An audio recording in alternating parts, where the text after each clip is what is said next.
લીંબાયત વિસ્તારમાં રવિ ચીરા નામક યુવકની હત્યાની ઘટના પ્રકાશમાં આવી હતી, જેમાં 3 મિત્રોએ જ મળી મિત્રની હત્યા કરી હતી. હાલ લીંબાયત પોલીસે 3 હત્યારાની ધરપકડ કરી આગળની વધુ કાર્યવાહી હાથ ધરી છે. સુરત શહેરમાં એક પછી એક ઉભરાજાપરી હત્યાની ઘટનાથી સમગ્ર શહેર ધણધણી ઉઠ્યું છે. ગુનેગાર બેફામપણે બિંદાસ થઈ સામાન્ય વાતમાં હત્યા કરી નાખે છે. શહેરમાં છેલ્લા દિવસોમાં ઘણી હત્યા થઈ છે. ડાયમંડ અને ટેક્સટાઇલ સિટી તરીકે ઓળખાતું સુરત હવે ખૂની તરીકેની છબી ફેલાઈ રહી હોય તેમ લાગી રહ્યું છે. ત્યારે સુરતના લીંબાયત વિસ્તારમાં રવિ ચીરા નામના યુવકની હત્યાની ઘટના પ્રકાશમાં આવી છે. 3 મિત્રોએ જ મળી મિત્રની હત્યા કરી હતી, જેથી ચકચાર મચી જવા પામી હતી. ચપ્પુ, તલવાર અને પથ્થર મારી મિત્રની હત્યા કરી હતી. હાલ લીંબાયત પોલીસે 3 હત્યારાની ધરપકડ કરી છે અને આગળની વધુ કાર્યવાહી હાથ ધરી છે. આરોપી અને મૃતક બંને રીઢા ગુનેગાર હોવાનું સામે આવ્યું છે.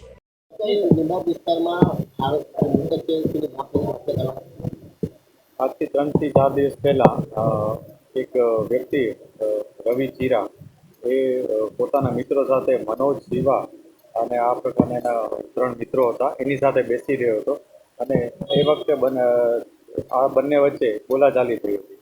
બોલાચાલીનું વધતા બંને વચ્ચે ઝઘડો થયો હતો અને જે ઝઘડામાં સામસામે મારામારી થઈ હતી, જેમાં મનોજ અને શિવાએ ભેગા મળી અને રવિ ઉર્ફે ચીરાને પથ્થર અને ચપ્પુના ઘા મારી અને એને ઈજા પહોંચાડી હતી. આ ઈજા કર્યા બાદ તેઓ ત્યાંથી નાસી ગયા હતા અને જે ભોગ બનનાર છે એને હોસ્પિટલાઇઝ કરવામાં આવ્યો હતો. હોસ્પિટલમાં ટ્રીટમેન્ટ દરમિયાન ભોગ બનનારનું મૃત્યુ થયું હતું અને જે આરોપીઓ છે, પોલીસે આ 3 આરોપીઓની ધરપકડ કરી લીધેલ છે અને આ બનાવ અનુસંધાને જે પીએમ રિપોર્ટ આવશે એ અનુસાર અમે આગળની કાર્યવાહી કરીશું.